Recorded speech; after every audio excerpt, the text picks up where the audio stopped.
n'y toucherait pas. Et puis on s'aperçoit au fur et à mesure que se rapproche l'échéance que c'est impossible à faire. Donc il y a vraiment cette urgence-là. Et il y a aussi... Donc il y aura la baguette magique de la réforme peut-être de comptabilité pour réduire les... Pas forcément la baguette magique, mais en tout cas du pragmatisme. On ne fait que ça de baguette magique, oui, Bernard mais Cadot. Je vais vous donner 2 chiffres.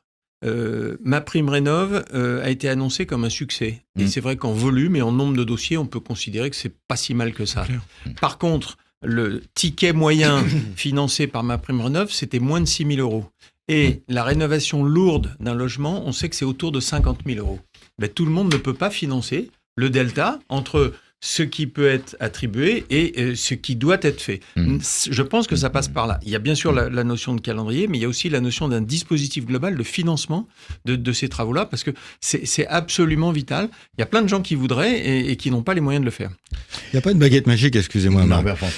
Pour moi, le sujet, c'est le bon sentiment des députés. Alors, il y a le côté écologie punitive, on est d'accord, mais les DPE à la base, c'est informatif, c'est pas contraignant. Donc on est passé d'un DPE informatif, et c'est bien d'informer un locataire ou un propriétaire qui a un appartement A, G, c'est très bien. Mais pourquoi on interdit la location? Pourquoi on interdit d'augmenter les loyers? Enfin, ça vient d'où? Pourquoi en France on doit toujours faire plus vert que vert? Voilà. Donc revenons à la base, c'est pas un coup de baguette magique.